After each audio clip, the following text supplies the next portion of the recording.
doonayo in aynu wax uga sheegno taariikh nololeedkii hogaamiyihii dalkii midowga Soviet ee Stalin. haddaba su-aashaas jawaabteeda waxa aan u gudbinay cabdiraxmaan cabdilaahi xasan jaamac oo magaalada Moscow jooga oo jawaabtani inuu diyaariyey waana kan Joseph Vissarionovich Stalin wuxuu dhashay magaalada Gori oo dalka Georgia 21 December 1879 wuxuuna ulaka Moscow ku dhintay 5 Maarso 1953 هذه Vissarionov wuxuu ahaa kawasale inuu karbaashay Joseph yare haddii hooyadii Katerina ayaa isaga aad u jeclayd maadaama walaalihii oo laba ahaa ay sagaxa u dhinteen iyagoo yaryar sawiriintii caynaanka u qabtay gacaankii ruushka ee 1917 magacyo naaraysa oo ay ku caanbaxeen ayay lahaayeen waxaa magacyadaasi ka mid ahaa Lenin, Stalin, Kamenev, Molotov iyo kuwa kalaba magaca Stalin wuxuu ka soo jeedaa ereyga ruushka ee la yidhaha Stal oo bir ah ama ingiriisiga lagu yidhaha Stil ruuxaantii magacani si fiican ayuu u tilmaamayaa magacii Joseph Vissarionovich Jugashvili ama Joseph Stalin 7 jeer ayaa isaga la xidhay 5 jeerna waa ka soo baxsaday goobihii la masaafuriyey Joseph Stalin waxa dhaxay xisbigii Shiiciga ahaa waxaa loo doortay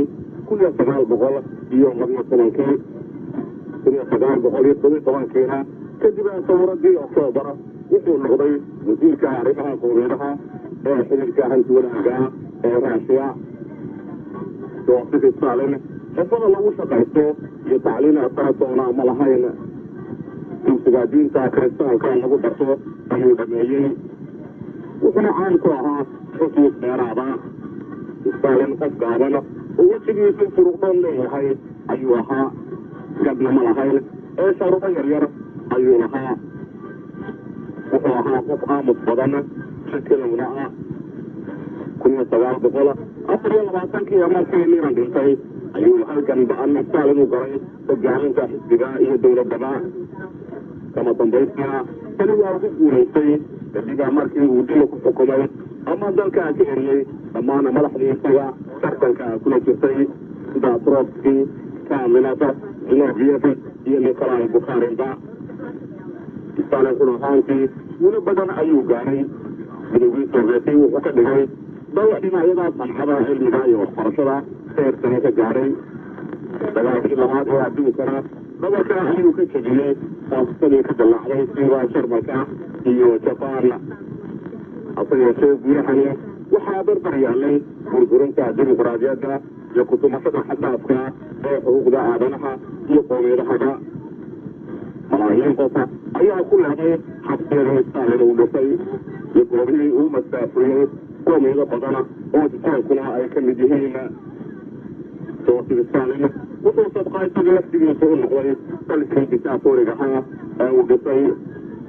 4 Maarso 1953 markii jidkii ay gaadhay 12 saacadood ayuu miyir lahaa waxaana uu waayey dhakhaatiir isaga taageeya maadaama cid kasta ay ka badcisay in Stalin la daaweeyo dhaxalkii uu ka tagay Stalin oo uu ka dhammaaday dalkan Ruushka ilaa hadda waxaa la odhan karaa dhaxalkaasi weli agardaamooyin waaweyn ayuu ku hayaa bulshada Ruushka oo dhan agardaamooyinkani waxaa ka mid ah sida dowladda Ruushku ay u qariso dhibaatooyinka shacbiga soo gaara tusaalaha ugu dambeeyay waxa weeye guddiskii dhawaantani ku qaraqmay dadka waqooyiga ee Pakistan hogaanka Ruushka uu muddaba qarinayay in dadkii halkaasi ku jiray ay la hora dhinteen kana adkaysteen inay helaan taageer caalamiya haddii sida dowladdu ay u qarinayso tiraha la xidhiidha shakhsiyaadka ay waxay baahisi uga dhigayso waxa weeyaan dhaxalkii baanaa ee laga helay Stalin muddo dheer ayayna ruushku ku qaadan inay iska dhaqdhaqaan dhaxalka baan ee ay kaheleen Joseph Vissarionovich Stalin oo dalkan xukumayay in ka badan 7 sano kaasi wuxuu cabdilaahi xasan jaamac oo jooga magaalada Moscow ka jawaabayay su-aashii uu na soo weydiiyey cabdiraxmaan saliif oo ka soo qoray magaalada Hargeysa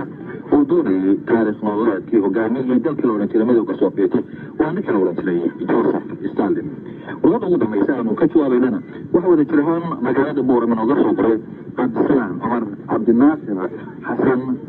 samatar maxamed cabdiraxmaan abeed iyo maxamed muuse oo degan xaafadda axmed gurey waxaana soo weydiiyeen bal inaanu uga sheegno heesaagan la yidhahdo michael jackson cabdilaahi inoblow